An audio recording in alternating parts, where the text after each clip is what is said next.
Twitter లో ఒక lady photo తెగ వైరల్ అవుతుంది అండ్ ఆ ఫోటో కింద చాలా పాజిటివ్ కమెంట్స్ ఉన్నాయి. హ్యాట్స్ ఆఫ్ అని, మీరు చాలా మందికి ఇన్స్పిరేషన్ అని చాలా పాజిటివ్ కమెంట్స్ ఉన్నాయి. ఏంటంటూ ఆ పోస్ట్ ఓపెన్ చేసి చదివితే ఆమె పేరు పద్మ, చెన్నైలో ఉంటుంది. పారిశుద్ధ్య కార్మికురాలిగా వర్క్ చేస్తుంది. అయితే ఆమె రోడ్డు ఊడుస్తున్న టైంలో ఒక బ్యాగ్ కనిపించిందట. ఆ బ్యాగ్ లో 45 సవర్ల బంగారం ఉందంట. అంటే ఇప్పుడున్న రేట్ తో చూస్తే 45 లక్షలు.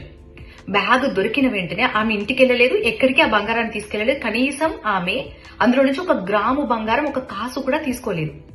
వెంటనే నియర్ బై పోలీస్ స్టేషన్ కి వెళ్లి ఆ బ్యాగ్ ని అప్పచెప్పింది. అంతకుముందే ఆ పోలీస్ స్టేషన్ లో రమేష్ అనే ఒక వ్యక్తి ఇట్లా నేను బ్యాగ్ పోగొట్టుకున్నాను, జనరల్ గా నేను ఎప్పుడు బ్యాంక్ వాళ్ళు వేలం పాట వేస్తే ఆ వేలం పాటలో బంగారాన్ని కొంటూ ఉంటాను అని చెప్పాడంట. ఇలా కొని తీసుకెళ్లే టైంలో బ్యాగ్ మిస్ అయిపోయింది, దయచేసి ఆ బ్యాగ్ ఆచూకీ దొరకబట్టి ఇవ్వగలరంటూ పోలీసులకి విజ్ఞప్తి చేశాడంట. ఇక పద్మ అనే ఆమె కూడా అదే పోలీస్ స్టేషన్ కి వెళ్లి కంప్లైంట్ చేయడం వల్ల ఆ రమేష్ కి బ్యాగ్ అప్పచెప్పారంట పోలీసులు. ఇదంతా కూడా చాలా ఈజీగా అయిపోయిందంట. గోల్డ్ రేట్స్ పెరిగినప్పటి నుంచి ఎంతలా దొంగతనాలు అవుతున్నాయో మనం చూస్తున్నాం.